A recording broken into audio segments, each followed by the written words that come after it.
अपना उत्तराखंड आप देख रहे हैं, आपके साथ मैं हूं चांदनी धवन। और सबसे पहले बात, भीमताल में गुलदार का मामला हाई कोर्ट पहुंचा है। हाई कोर्ट ने मामले का संज्ञान लिया है और आज दोपहर 2 बजे कोर्ट में मामले पर सुनवाई होगी। गुलदार को मारने के वन विभाग ने आदेश दिए हैं, बिना आदमखोर घोषित किए मारने के आदेश दिए गए। डीएफओ नैनीताल को कोर्ट ने किया तलब।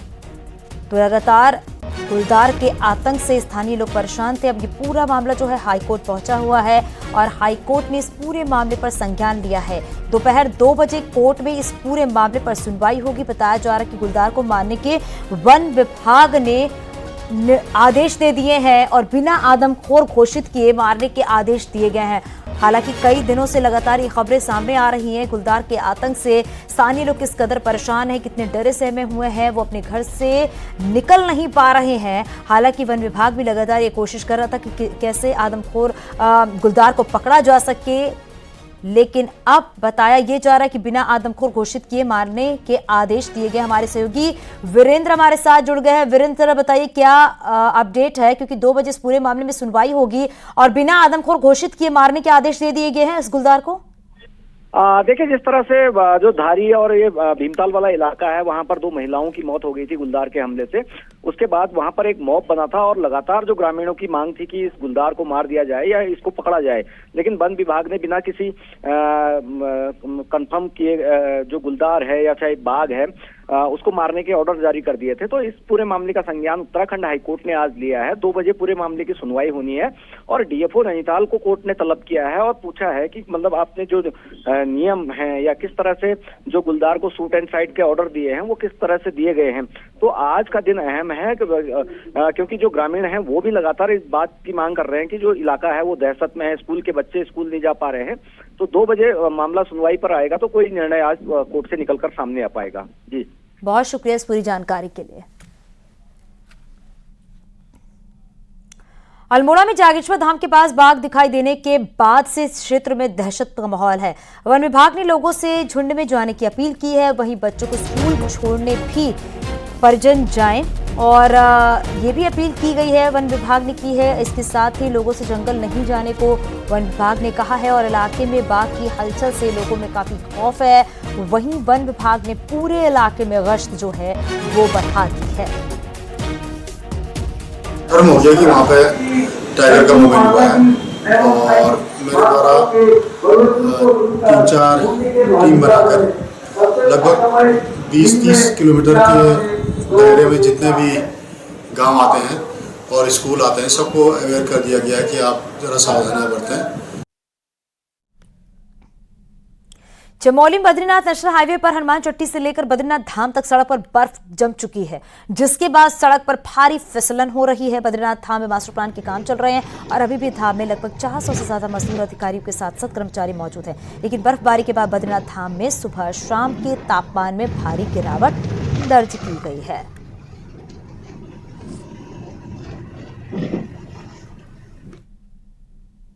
पहाड़ों में हुई बर्फबारी अब आफत बनती जा रही है। बर्फ और सड़क पर पाले से लोगों को आवाजाही में भारी दिक्कतें भी हो रही हैं। पाले की वजह से गाड़ियां फिसल रही हैं, जिसकी वजह से यात्रियों को औली जाने में परेशानी हो रही है। चमोली में हुई बर्फबारी के बाद पहाड़ की वादियां खूबसूरत हो गई हैं, लेकिन सड़क पर बर्फ और पाला मुसीबत का सबब बनने लगा है। स्थिति तो बहुत बेकार है, मतलब कि अगर लोकल आदमियों के अलावा कोई दूसरा यहाँ पे चल ही नहीं सकता। वो भी बहुत एक्सपीरियंस ड्राइवर यहाँ पे जो चाहिए, जो औली तक जा पाए। सिर्फ वही लोग गाड़ी चला पा रहे हैं, वरना तो बहुत मुसीबतों का यात्रियों को सामना करना यहाँ पे पड़ रहा है। पहाड़ों में बीते मंगलवार को जहां बर्फबारी हुई तो वहीं आफत भी शुरू हो गई है। इस समय हम जोशीमठ औली मोटर मार्ग पर हैं और आप देखिए, आपको तस्वीरें दिखाते हैं किस तरीके से यहाँ पे जो ये पाले की मोटी परत जम चुकी है और जो गाड़ियां औली जा रही हैं वो यहीं पर फंस रही हैं। हालांकि जो लोकल लोगों के यहाँ पे वाहन है वो जरूर औली पहुँच रहे हैं, लेकिन जो इन दिनों दिल्ली, देहरादून या उत्तर प्रदेश के अलग अलग जिलों से जो लोग औली घूमने के लिए पहुँच रहे हैं वो औली नहीं जा पा रहे हैं, यानी कि वाहन बहुत तेज़ी के साथ यहाँ पे फिसल रहे हैं। हालांकि बीआरओ का कहना है कि हमने यहाँ पे मशीनें लगा दी है, मजदूरों की वो बढ़ा दिया है उनकी संख्या, लेकिन जो पाला है वो लगातार गिरता जा रहा है, क्योंकि जो तापमान है वो लगातार -1 और -2 डिग्री तक जोशीमठ में पहुंच रहा है। आप देखिए ये वाहन किस तरीके से फिसलते हुए जा रहे हैं और रास्ते में ही फंस रहे हैं। आप तस्वीरें देखिए, ये बाहर से आए हुए जो वाहन है जो उनके हैं, तो किस तरीके से ये वाहन यहाँ पे फंस चुका है और अब जो औली जाने वाले जो सैलानी हैं उन्हें कहीं ना कहीं मुश्किलों का सामना करना पड़ रहा है। सैलानियों से प्रशासन ने भी अपील की है कि वे लोग जो वाहन यहाँ पे नहीं चढ़ा पा रहे हैं वे ज़्यादा रिस्क न लें और यहाँ के लोकल वाहनों से ही औली पहुँचे। नितिन सेमवाल, न्यूज़ 18, ओली जोशीमठ मोटरमार्ग। बागेश्वर में इन दिनों मौसम का मिजाज बदल गया है और बीते दिनों ऊंचाई वाले इलाकों में जमकर बर्फबारी हुई है, जिसका असर जिले के निचले हिस्सों में भी दिखाई दे रहा है और सुबह शाम कपकपाती ठंड पड़ रही है, जिससे लोग परेशान हैं और ठंड से बचने के लिए लोग अलाव का सहारा ले रहे हैं और दिन की गुनगुनी धूप जरूर लोगों को राहत दे रही है।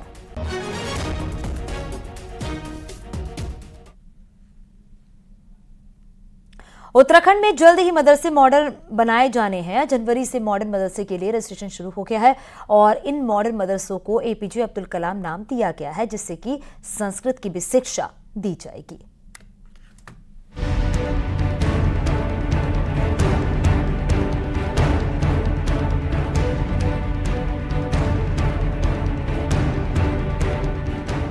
देहरादून, हरिद्वार, उधम सिंह नगर और नैनीताल पहले फेज में मॉडर्न मदरसे संचालित करने के लिए चिन्हित हो चुके हैं। यहाँ का एक एक मदरसा मॉडर्न मदरसे के रूप में मॉडल बनेगा, जहाँ ड्रेस कोड से लेकर सीबीएसई पैटर्न पर पढ़ाई होगी, जिसके लिए सीबीएसई से अप्रूवल मिल चुका है। जनवरी 2024 से मॉडर्न मदरसों के लिए रजिस्ट्रेशन शुरू हो जाएगा, जिन्हें पूर्व राष्ट्रपति एपीजे अब्दुल कलाम के नाम से जाना जाएगा। वक्फ बोर्ड के अध्यक्ष शादाब शम्स का कहना है कि मॉडर्न मदरसों में संस्कृत शिक्षा से लेकर हर उस शिक्षा पर जोर रहेगा जो स्टूडेंट्स के विकास के लिए जरूरी है। 2024 मार्च सेशन से वक्फ बोर्ड जो हमने कहा था कि अपने मॉडर्न मदरसों को इम्प्लीमेंट कर देगा, उसके ऊपर हम पूरी तरह से अब कमर कस चुके हैं और हमारी ये लक्ष्य है कि इस सेशन से हम मतलब बच्चों को मार्च में हमारे बच्चे मदरसों में बैठे हुए नजर आएंगे। Doctor APJ Abdul Kalam modern मदरसे के नाम से हम इन मदरसों को स्टार्ट करें और ये मॉडर्न मदरसों का धामी मॉडल होगा। वहीं बीजेपी का कहना है कि जब से मदरसे में पढ़ाई सवालों में आई है, तब से मदरसे में दी जा रही शिक्षा को सुधारने की सरकार ने कवायद तेज कर दी थी। निश्चित तौर पर जो भी बच्चे वहाँ पढ़ेंगे वो उनका एनरोलमेंट होगा, गवर्नमेंट के पास उनका रिकॉर्ड होगा और जहाँ दीनी तालीम वो लेते हैं उसके साथ साथ आज के समय पे जो आवश्यक शिक्षा है, जैसे कंप्यूटर का नॉलेज, हमने कहा ना कि एक हाथ में लैपटॉप भी चाहिए, जो कंप्यूटर का नॉलेज है या बाकी के जो सब्जेक्ट्स हैं जो सामान्य स्कूलों में हम लोग पढ़ाते हैं, वो सब्जेक्ट भी उन बच्चों को पढ़ने को मिले ताकि उनका भविष्य भी बेहतर हो। उत्तराखंड में 417 मदरसे रजिस्टर्ड हैं, जिनमें से सिर्फ 4 पर ही फिलहाल मॉडर्न मदरसा मॉडल लागू होगा। लेकिन इतना कहा जा सकता है कि इन 4 पर ही सीबीएसई पैटर्न को लागू करना किसी चैलेंज से कम नहीं है, क्योंकि कई मुस्लिम धर्मगुरु इस पर सवाल उठा रहे हैं। न्यूज़ 18 के लिए देहरादून से भारती सकलानी, उन्याल की रिपोर्ट।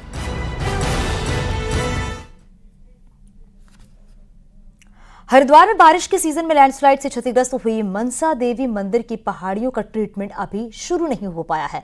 वहीं अब हरिद्वार के डीएम के सख्त निर्देश पर सिंचाई विभाग के राजाजी टाइगर रिजर्व के अधिकारियों ने क्षतिग्रस्त पहाड़ियों का निरीक्षण किया है। अब जल्द ही सिंचाई विभाग ट्रीटमेंट का एस्टीमेट बनाकर डीएम को सौंपेगा। पहले चरण में rail bypass road, railway line और पहाड़ी के नीचे आबादी वाले इलाकों में सुरक्षा दीवार और नालों पर चेक डैम बनाए जाएंगे। दूसरे चरण में दूसरी कार्य योजना पर काम शुरू होगा। आपको बताते चले कि बीते दिनों हुई भारी बारिश के चलते मनसा देवी की पहाड़ियों पर भयंकर भूस्खलन हुआ था। भूस्खलन से रेल बाईपास रोड बंद हुआ। क्षेत्र हैं जहां त्वरित काम हो सकते हैं, जैसे हिल बाईपास रोड की जो रिटेनिंग वाल वगैरह हैं या जो नीचे रोड से लगे नाले हैं, जो नीचे मुख्य नाले जो हैं, उनमें क्या चेक डैम वगैरह लगाए जा सकते हैं, किस तरह से नीचे की आबादी क्षेत्रों को और जो रेलवे ट्रैक्स वगैरह हैं उसमें आगामी वर्षा काल में नुकसान ना हो, तो कुछ त्वरित कार्य इसमें प्रपोज के लिए हम लोग यहाँ पे हैं। 2 दिन की इन्वेस्टर समिट के लिए देहरादून शहर जो है सजा, तो शहर का काम देखने वाले विभाग के अफसरों का सम्मान भी हुआ। पर विपक्ष का कहना है कि पुराने शहर की 4 सड़कों पर हुआ मेकअप अगली बरसात में उतर जाएगा, तब देहरादून वालों को करोड़ रुपए के खर्च की हकीकत दिखेगी।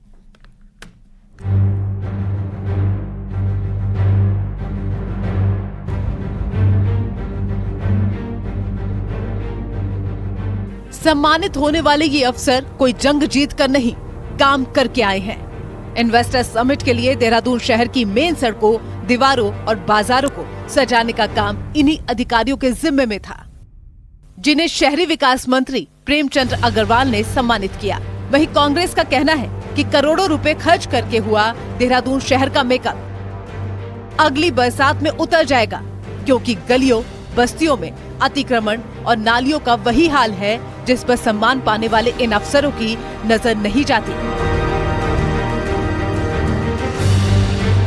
प्रोत्साहन मिलता है तो आदमी और अच्छे योग से काम करता है, तो इसलिए मैंने इन सबको आज बुला के सम्मानित किया है और मैं इनसे फिर से उम्मीद कर रहा हूँ कि इसी प्रकार का जैसा मैंने आज सम्मान किया है आने वाले टाइम पे और भी अच्छा ये काम करे, ताकि और मैं इनका ज्यादा सम्मान। पूरे शहर के अंदर जिस तरह से इन्वेस्टर समिट के नाम पर लीपापोती की गई, कि केवल लोग दिखावा है। मंत्री जी दावा कर रहे हैं, तो मैं कहता हूं कि आप तमाम उन अधिकारियों को जरा सजा दीजिए ना, जिनके कारण हजारों लोग डेंगू के मरीज हुए, पूरे देहरादून के अंदर वायरल बीमारियां हुई गड्ढों के कारण। बीते 7 सालों में शायद ही ऐसा हुआ हो जब राजधानी में बढ़ते अतिक्रमण के लिए किसी अफसर की जिम्मेदारी तय की गई हो। ऐसे में देखना होगा कि सम्मान पाने वाले अधिकारी 2 दिन की इस सजावट को अगली बरसात के बाद कितना मेंटेन रख पाते हैं और काम खराब होने पर कितनी कार्रवाई होती है। न्यूज़ 18 के लिए देहरादून से दीपांकर भट्ट की रिपोर्ट।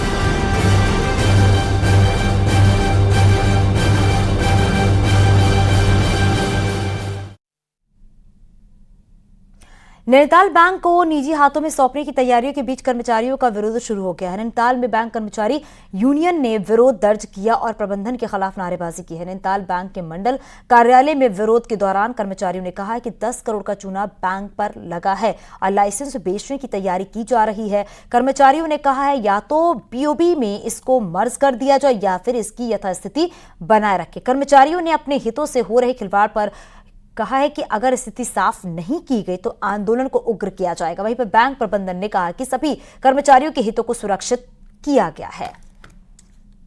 बैंक है, बैंक में तो पैसा किसका है? ग्राहकों का ही होता है सर। बैंक तो चलता ही ऐसा है कि भैया डिपॉजिट आता है ना। तो अब जो इनकी सीक्रेसी है ये है, इस पे कोई जवाब नहीं दे रहा है ना सर। लगातार क्या होता है कि बैंक की इस तरीके की जो न्यूज़ फीड आते हैं ना कि आज बिक रहा है, तो उससे क्या होता है ग्राहकों में भी चिंता उत्पन्न हो जाती है कि आज ये बिक रहा है, हमारे भविष्य भी सिर्फ ड्यू डिलीजेंस किया जा रहा है बैंक की तरफ से। बैंक का जो स्टॉक है उसके वजह से बैलेंस शीट भी इम्प्रूव हो रही है, ठीक चीजें हो रही है।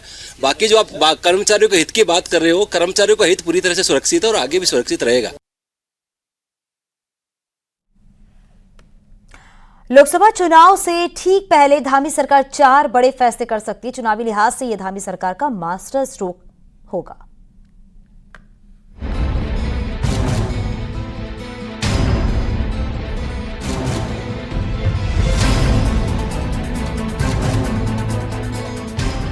उत्तराखंड में लोकसभा की 5 सीटें हैं।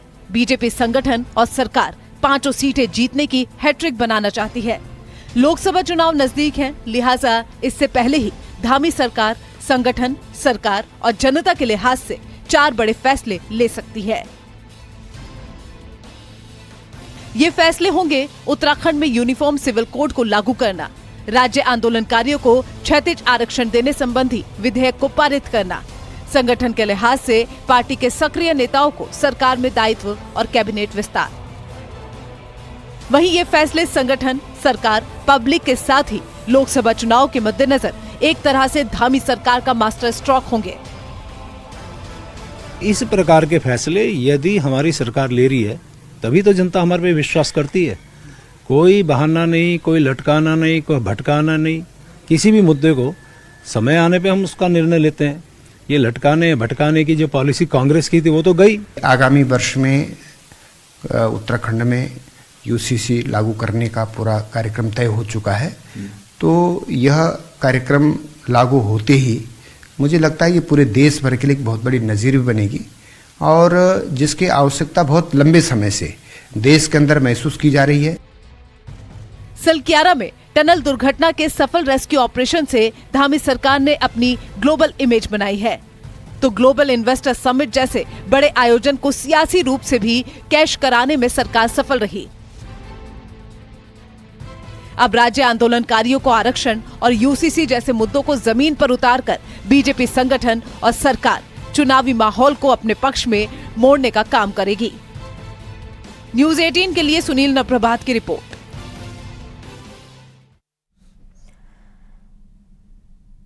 उत्तराखंड के बिजली उपभोक्ताओं को नए साल में बिजली की बढ़ती कीमतों के हिसाब से बिल देना होगा और ये कीमत 15 पैसे से लेकर 55 पैसे तक प्रति यूनिट तक बढ़ेगी। दरअसल उत्तराखंड विद्युत नियामक आयोग ने प्रदेश में fuel and power purchase cost adjustment के नए नियम जारी किए हैं, जिसके अनुसार अगर यूपीसीएल जो बिजली को बाजार से महंगे दामों पर खरीद करता है उसका भुगतान हर महीने बिजली कंज्यूमर से वसूल करेगा। और इसी सिलसिले में ऊर्जा निगम ने दिसंबर महीने की दरें घोषित कर दी हैं, जिसको जनवरी महीने में विभाग वसूल करेगा, जिसमें कि बीपीएल उपभोक्ताओं के लिए 15 पैसे, घरेलू उपभोक्ताओं के लिए 38 पैसे, कॉमर्शियल कंज्यूमर को 55 पैसे प्रति यूनिट की बढ़ोतरी की गई है। वहीं पर एलटी-एचटी उद्योग को 51 पैसे अधिक देने होंगे। वहीं यूपीसीएल का कहना है कि नया बिल पुराने बिल की तुलना में 20% से ज्यादा है। चार्जेस जो हैं, ये चार्ज जो सरचार्ज है, ये जो एवरेज बिलिंग रेट है उस कैटेगरी का, उससे 20% से ज्यादा नहीं हो सकता। अगर ज्यादा आ भी रहा है तो 20% में उसको कैप करना पड़ेगा यूपीसीएल को। उत्तरकाशी की यमुना घाटी में मंगसीर बकवाल को दिव्यांग पर्व के रूप में मनाया जाता है। घाटी के गैर गांव में दिव्यांग के रूप में मनाए जाने वाले त्योहार में हजारों की संख्या में लोग जुटते हैं और इस दौरान ग्रामीण राजा रघुनाथ के भी दर्शन करते हैं।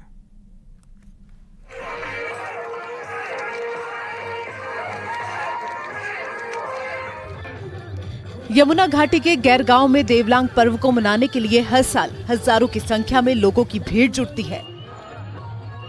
ग्रामीण रात भर राजा रघुनाथ मंदिर प्रांगण में पर्व को मनाने के लिए आते हैं और उजाला होने से पहले एक देवदार के बड़े पेड़ को जंगल से लाकर मंदिर में खड़ा करते हैं। इसके बाद विधि विधान के साथ पेड़ को आग के हवाले किया जाता है। इसके चलते ही राग को प्रसाद और आशीर्वाद के रूप में घर लेकर जाते हैं। दोनों थोकों के लोगों ने डोल बाजों के साथ दूसरी देवलांग का वृक्ष लाया और उस देवलांग के वृक्ष की पूजा अर्चना हुई, उसको विधिवत सुसज्जित किया गया और ये देवलांग आपके सामने है। इसको जो है दोनों थोकों के लोगों ने खड़ा किया और बड़े हर्षोल्लास के साथ जो है ये देवलांग खड़ी हुई है। माशु देवता का एक पर्व है और माशु देवता का जो यहाँ पे जो रूप है वो राजा रघुनाथ है। तो ये माशु का ओला बोलते हैं हम इसको, और ये अमावस्या के दिन मनाया जाता है, जिसका मुख्य उद्देश्य है अस्तो माँ सदगमय तमसो माँ ज्योतिर्गमय, अर्थात असत्य की हार और सत्य की जीत। इसका मुख्य कारण यही है। और ये जो बूढ़ी बगवाल भी बोलते हैं हम इसको, बड़ी बगवाल। सदियों से चली आ रही मान्यता के अनुसार श्री राम द्वारा रावण वध करने की खुशी में ग्रामीण इस पर्व को बुराई पर अच्छाई के रूप में मनाते हैं। यमुना घाटी में मुख्य रूप से गैर, गंगटाड़ी और कुथनौर गांव में पर्व को धूमधाम से मनाया जाता है। ये मेला जो है ये सबको शांति देने वाला है और ये ओला है ये अंधेरे को उजाले को ले जाता है, इसीलिए जो है ये पर्व जो है मनाया जाता है। उत्तराखंड अपनी खूबसूरती के साथ विभिन्न पर्व और परंपराओं को समेटे हुए है। इन्हीं में से एक पर्व देवलांग है, जिसे बुराई पर अच्छाई की जीत के रूप में इसी तरह कई गांवों में मनाया जाता है। उत्तरकाशी से न्यूज 18 के लिए बलबीर परमार की रिपोर्ट।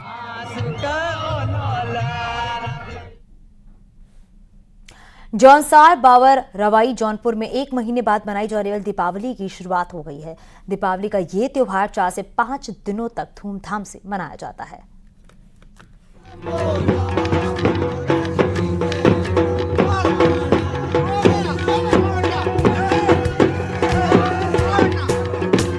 पूरे देश में जहां कार्तिक मास की कृष्ण पक्ष की अमावस्या को दीपावली मनाई जाती है, वहीं इसके ठीक 1 महीने बाद मार्गशीर्ष माह की अमावस्या को जौनसार बावर रवाई जौनपुर में दिवाली मनाई जाती है। दीपावली का त्योहार 4 से 5 दिन तक धूमधाम से मनाया जाता है। दिवाली की शुरुआत डिमसा पूजन से की जाती है, जिसके बाद गांव के लोग आंगन में एकत्र होते हैं और भीमल की लकड़ी से बनी मशालों को हाथों में लेकर गांव से दूर एक स्थान तक जाते हैं और वहां डिमसा जलाया जाता है। उसके बाद ग्रामीण गांव में बने काली माता के मंदिर पर पहुंचते हैं, जहां दूध चावल प्रसाद के रूप में एक दूसरे को खिलाते हैं और जश्न मनाते हैं।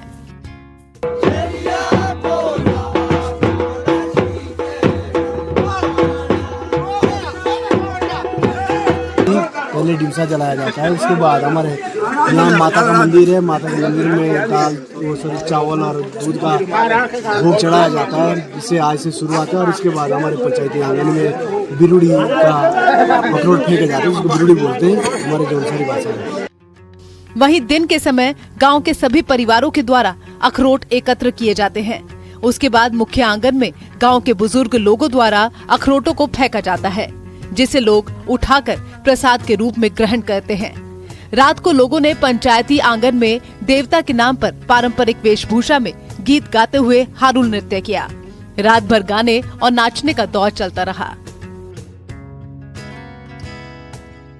इसमें हम देवता के नाम पे जो है अखरोटों की बिरुड़ी, सारा गांव खलोज बिरुड़ी फेंकते हैं। देवी धरती हमारी जो देवी देवताओं की धरती है, इसलिए हम बड़े गांव पूरा अखरोट खलोज करते हैं। 200 रुपए 200 अखरोट।